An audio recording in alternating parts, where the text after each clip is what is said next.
যেই ভাইকে আবু সাইদ ভাইকে রাজপথে দাঁড় করাইয়া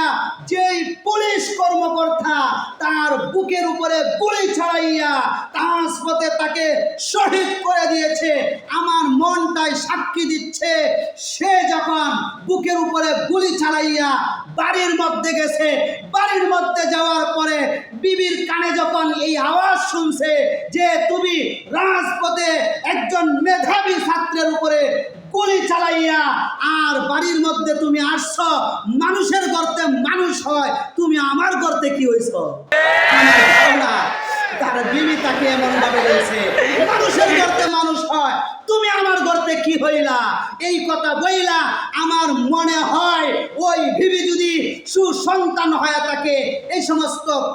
পুলিশ কর্মকর্তাদেরকে ডিভোর্স দিয়া তারা চলে যাবে, লাঠি দিয়া চলে যাবে, কারণ তোমার ঘর সংসার করা আমার জন্য মানায় না। যেই সন্তানকে তুমি আঘাত করেছ, বুকে গুলি চালিয়ে আঘাত করেছ, আর তোমার ভাব তোমার সংসার আমি করব, বুকে লাঠি দিয়ে মনে হয় চলে গেছে। এজন্য